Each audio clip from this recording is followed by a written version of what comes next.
We cannot continue like this, and people who are not ghosts or spirits attack communities and disappear into thin air.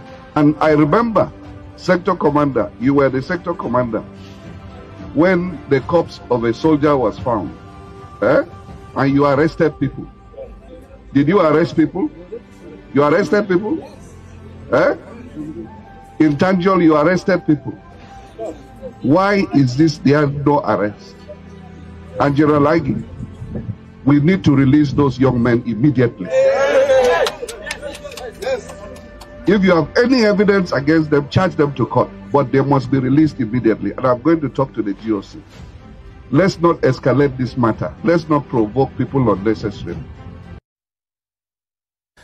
Plateau State Governor Caleb Mutfwang there, directly confronting the STF commander in Riyom, echoing the anger of grieving residents who are now demanding the STF's removal. Good evening, everyone. I am Nifemi Oguntoye, and this is Beyond the Headlines. The bloodbath in Plateau continues unabated and seemingly unchallenged. Just this week, in the early hours of Tuesday, suspected militia stormed Binda in Riyom local government area. They killed, they burned, they looted, and they left. Homes, a church, food supplies, all gone. But more painfully is the fact that there were no arrests, no accountability, and once again, all we have is silence. Even as military men, we were told, were stationed about just 200 meters away, the attackers moved freely, executed their mission, and disappeared like ghosts. But as the governor said, these killers are not spirits. So why does it always feel like they vanished without a trace? What is really going on? Tonight, we're joined by the Commissioner for Information and Communication in Plateau State, Honorable Joyce Ramnap, as we seek clarity, accountability, and above all, assurance that Plateau will not continue to bleed like this. Madam Commissioner, thank you for joining us, especially at such a heavy time. Good evening. Welcome to Beyond the Headlines. Let's begin with the governor's exchange with the commander, and I want to play that excerpt for you again. We cannot continue like this, and people who are not ghosts or spirits attack communities and disappear into thin air. And I remember, sector commander, you were the sector commander, when the corpse of a soldier was found, and you arrested people. Did you arrest people? You arrested people? In Tanjol, you arrested people. Why is this there no arrest? And General Agi, we need to release those young men immediately. If you have any evidence against them, charge them to court, but they must be released immediately. And I'm going to talk to the GOC. Let's not escalate this matter. Let's not provoke people unnecessarily. You heard Mr. Governor there questioning why no arrests were made. He referenced the arrest of certain people when a soldier was killed, but nothing now when civilians lie in shallow graves. What's really happening? What is it that we don't know? Thank you very much, Nifemi. I would begin by again sharing our pain on the unfortunate incident again that people were murdered and their farmland destroyed. And of course, in that attack, we lost about 27 people, including women and children and the aged. They were all killed in cold blood and their houses burned. Their farmlands were destroyed. The families of those that lost their lives. We are praying along on those that are still in the hospital with different degrees of injuries that are still undergoing treatment at the moment. You recall that in recent times, Plateau State has been having different levels of attack, which we have been very straight about it, that this is pure genocide on our own people. There's no rule to engagement. There's no provocation. It's even uncalled for in the first place, but you can see the level of havoc they create. They go into a family. They want to wipe off everyone in that family. They kill innocent children that know nothing about what is happening. in any case, there's nothing that should even provoke this unwanted destruction that we're experiencing as a people on the plateau. So this is rather sad and unfortunate that we've been having that. Over the few months, places where we've been having attacks has been those hard-to-reach communities that are far off and at the border areas of Plateau State. They seem to have their way in places like that. They appear from nowhere, do this havoc, and then disappear suddenly. But this case, this very last incident that happened, is the one that is worrisome because of its proximity, the community's proximity to the military checkpoint. And this is why the governor is asking some relevant questions. Now, in the incident that led to this is that we got the eyewitnesses to even say their own side of the story. Thankfully, the army leaders are there, their officers are there, and they heard what the people said. And this is why the governor is asking questions. These people were very close.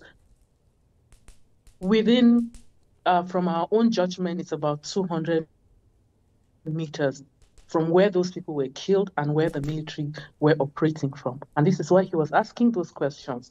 Why is there no arrest? You had this to engage those bandits or those killers, but there's no arrest. Nobody was even injured amongst them to say, okay, this is who we can hold on to guide us in our investigation, to know where these people are coming from. And then suddenly, where did the people descend as a people on the plateau? And then you would also realize that subsequent happenings around, there's been series of attacks, arrests. I beg your pardon. There have been series of arrests, and in this case, no arrest has been made. I hear you clearly, Honorable Ramnap. Is it your government's view that some elements within the security agencies are actually complicit, as many in the community strongly believe? Yeah, it's just obvious.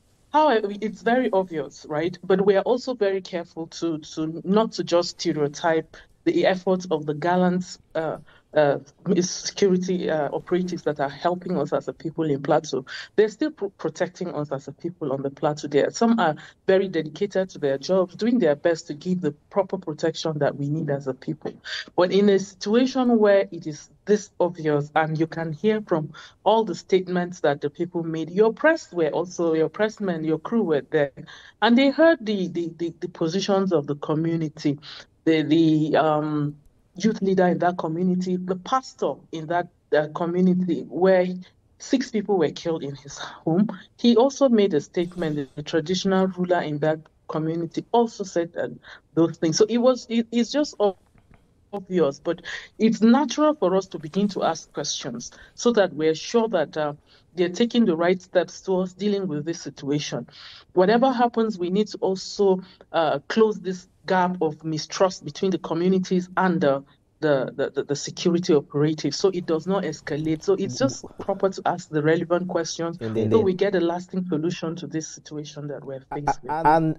And this is a very sad one because, usually when you're on the news, you're reading out the statistics, you are telling the breaking story until it happens so close to you. Because I personally know someone who had lost a grandfather and whose mom was injured in this particular incident. So for every attack that happens, it's real. It's affecting certain individuals. It's damaging, it's leaving really lasting damage in the hearts of real people. The governor directly asked for the release of some people currently in military custody. And then he went on to say that, they can charge them to court if there's evidence. But do you think there's a communication breakdown as we speak between the state and the military? Why is the governor escalating this? Is there a system failure somewhere? I do not want to say that there is a system failure or there's a communication breakdown between us. Over this period, we've had very good understanding and good working relationship. And I must say that they are also doing their best to ensure that peace returns to Plateau State.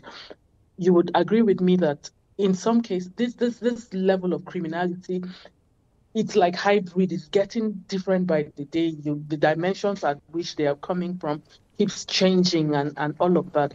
So it's obvious that you cannot pin it down to say that, oh, it was as a result of what has happened in the past that is leading to this. It's just for this obvious situation that we're looking at. And it's just natural for a leader, okay, to want to just get to the root of issues and then be done with, so that we are sure that there's nothing of compromise or of any nature. But he promised to take the matter up with the GOC and push it to the highest levels. Has that meeting happened? What's the update from that escalation? Of course, that meeting has happened. So we're just awaiting the outcome of that meeting. We heard Governor Mutfwang say it loud and clear that this is not a farmer-herder conflict, that it is terrorism and genocide. Are you saying that the state has intelligence pointing to an organized pattern? Who really are these attackers? I am also saying that it is genocide, okay, and terrorism. And I started by giving that reason why it should be seen as such. When you go into a community and you want to destroy lives and then you wipe a family, it's a generation you're killing. You kill a pregnant woman. What else do you want? What would have provoked that? You want to wipe people out. And of this last attack that we're experiencing, even after the destruction, after killing, burning their houses, they went into the farmland. They went into the farms and started destroying the crops in the farm. What would be that situation? How would you liken that situation? So there's food. They want to create food insecurity for us in Plateau. And you know, Plateau, naturally, we are an agrarian society. Like I said earlier this morning, of the 325 wards we have in Plateau State, there is no ward in Plateau State that they are not farmers. Large-scale farming. There's no community in Plateau that you don't see farming activities goes on. So when you begin to destroy these crops, it's like you want to kill the people. You want to kill their moral. You want to kill their culture. There's nothing you want to spare on those people. So what name can you best describe a situation of this nature if it's not genocide? And then you begin to wonder, what is leading to this? Has there been any issue that has led to this attack? You never can tell. You can't understand where they're coming from. Now, for these people that we're talking about, again, we, for fear of being misunderstood, to think we're stereotyping. No, we're not stereotyping. Governor Mutfwang is governor over everybody in Plateau State. And he's been very, very clear about it. If you are in Plateau, you believe in this Plateau, you are a brother, just give him his hand. That's his mantra about the unity of Plateau State. He has taken measures to also build the relationship and unity on the Plateau. You know, just recently we also inaugurated a interreligious dialogue and advisory committee to build relationship of people within Plateau. So it's not because we want to resist or just... But as a government, you must have intel. I mean, you must by now know the identity of those attacking your people, right? Who are they? From this report, this attack, okay, the people even in the community were very clear about it. They heard them speak Fulani, and this is always the issue. When they come to attack, you know they always communicate within themselves. The language they communicate in is Fulani, okay? So it's not something that is hidden to say that, we do not know, but we know that, okay, there is a militia Fulani group that is attacking the people in Plateau State. It's very obvious from the reports that we're getting from the people. They didn't hide it. But interestingly, there are also Fulani people who live in Plateau, right? That is why that's why I mentioned, I said we do not want to stereotype to say, okay, because these are Fulani, so it applies to Fulani. Of course, they are Fulanis. We live with Fulanis. We have Fulani friends. We have Fulani in our communities that are living with us.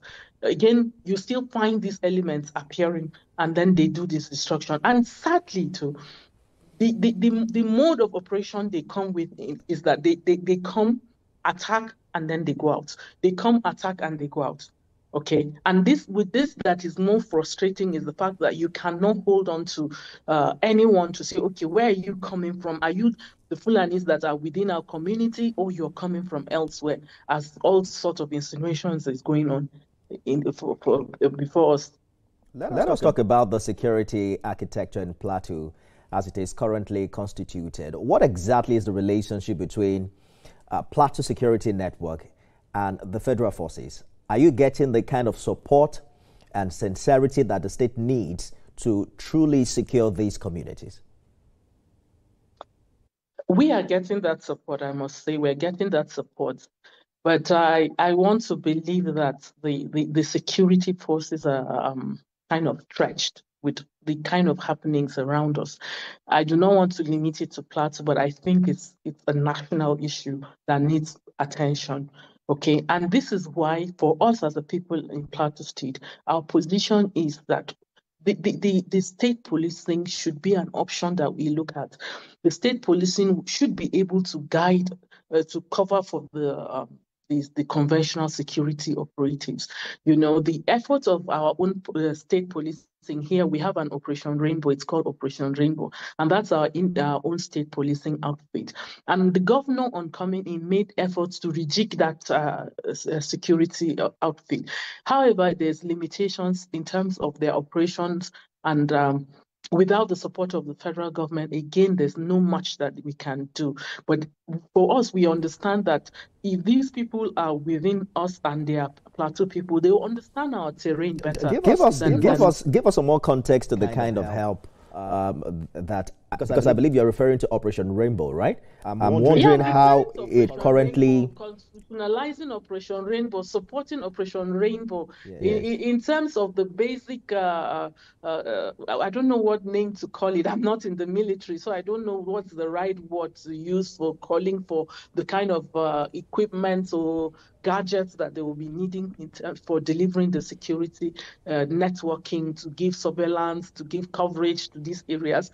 So these are the kind of supports I'm talking about, okay? The state may be limited in terms of having that result. But how does it currently, and I'm sorry for butting in, but how does it currently, complement or coordinate with the military and federal forces on ground? Because some would say what the soldiers need might be the intel that Operation Rainbow can provide because they are closer to the people. If we have a proper synergy to say that, okay, Operation Rainbow has, if it's not even the same standing, close to the same standing with what the military, if they could be given, of course, weapons to carry, they can be able to close some of these gaps, and they can even just be to be a buffer for our people at those areas. Like I mentioned earlier, that most of these attacks, they come through our borders. The last attack we had before that of Riyom, that of Hurti, that the community in Hurti is very, very close to Wamba in Nasarawa State. You can see how far they stretch. Just while we were going around to see the areas that were affected in Riyom, we traveled within Riyom local government, we traveled for over 2.5 hours within the same local government to be able to get to one of those communities. Now, these are communities that you will not have the military presence in those.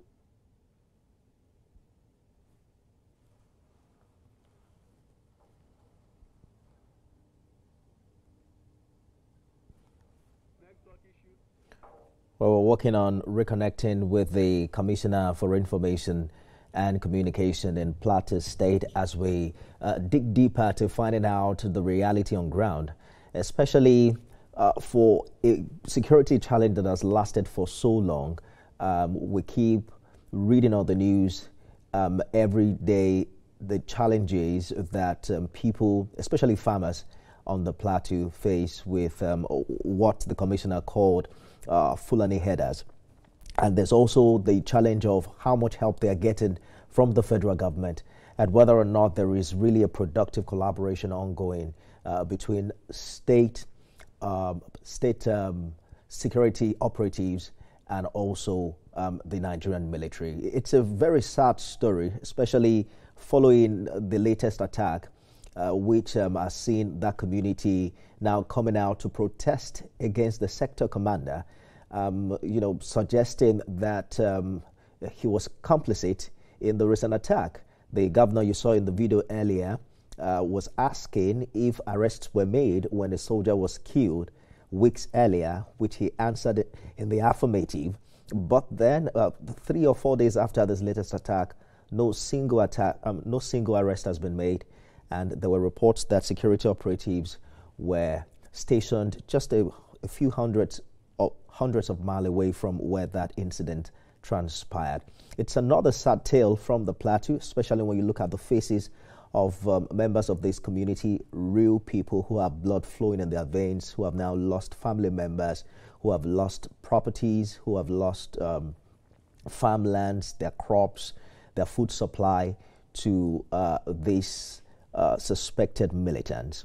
What way forward for the Plateau, and what exactly is going to happen differently beyond the sympathy visits? What practical steps is the state taking as we speak now to provide support for these victims who perhaps have now lost their only means of income and sustenance? The governor we heard was saying that this particular community will not fall, and that's a very bold statement to make for a state that has now come one day after the other reporting similar cases. What is the governor going to do differently? We're hoping that we are able to reconnect with the commissioner in time to be able to hear from the Mutfwang administration what it plans to do differently. The commissioner confirmed earlier that that meeting has now held between Mr. Governor and the GOC. We heard him say earlier that he would meet with the GOC to ensure that what happened in this community is thoroughly investigated. Mr. Governor is saying that Riyom will not fall, but the people have heard similar words before, only for the next village to be hit. Why should they believe that this time will be different? Recall that Mr. President himself was in Benue recently following similar incidents of farmers being attacked on their farmland at the middle of the night, and it takes hours after the attack has been successfully prosecuted or executed before security operatives appear on scene. It's a sad tale we keep telling.